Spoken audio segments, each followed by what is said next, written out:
someone now, a very courageous young English girl. This woman has confronted more Islamic terrorists than the US Navy SEALs. She's been in more mosques than your average imam. Why? Because she loves this country.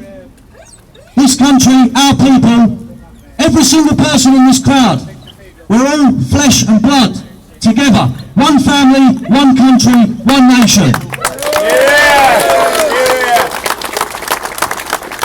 So I'm going to hand you over now to Jayda Fransen. Big round of applause. Thank you. I'd just like to start off by saying thank you to all of you. It's overwhelming. The response that we've had is great. It really is, so thank you. And we're all here because we recognise the problems in our country. And moreover, the problem that's affected 1,400 children in this country. Now, when we see statistics in the media, when we see the figure 1,400, sometimes it's difficult to quantify, it's inconceivable, 1,400 children. Well, let's just put that in context. The average student number in a secondary school, the average UK secondary school has between 501 and 1,000 students. This is 1,400 children that we know of, that have come forward. How many haven't? How many are living with this? How many are harbouring these atrocities, and they will do for the rest of their lives? So 1,400 children, you could fill a secondary school with a number of children that had their lives ruined, their childhood ruined. Now, the facts of these cases are really uncomfortable, really uncomfortable. Words such as rape, sexual abuse, molesting, grooming, they're uncomfortable. We don't want to hear them, we don't want to say them, we don't want to read them. Now, unfortunately, these victims have to live with them. Now, we're all here because we don't want to turn a blind eye to this. We don't want to pretend that this hasn't happened. We don't want to shy away uncomfortably. These words need to be uttered. These children were raped. These children were sexually abused. These children were groomed. They had their lives ruined.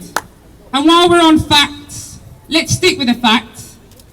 The facts of these cases are that these atrocities were carried out by Pakistani Muslims. These are the facts. The authorities shy away from these facts. The authorities turn their backs on these victims because of these facts, because they didn't want to be labelled racist, because they didn't want to disclose and to unveil the horrific acts that these Pakistani Muslims, they inflicted on the children of our great country. So we're here because we acknowledge these facts. The authorities knew about this for a long time. The first report commissioned by the Home Office was in 2002. And what did they do? There was no action taken. Since then, 16 years have passed. No action has been taken. The police, what action did they take? What action did social services take? 16 years, these children had their lives ruined.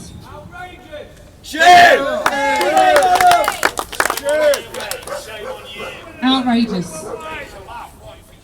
And so now we are here to bring this to the authorities, because we're not going to shy away from the facts. These are the facts. They've been presented to the British public, and we're not going to pretend we didn't hear them. We're not going to pretend that these children haven't been raped, haven't been molested, haven't been tortured, haven't been sexually groomed. Come on! The only way to recover this great nation, which is ours, which our ancestors, which are our grandparents, that they fought for, the only way to recover this is with action. Silence and ignorance will get us nowhere. Action will recover and restore our great nation.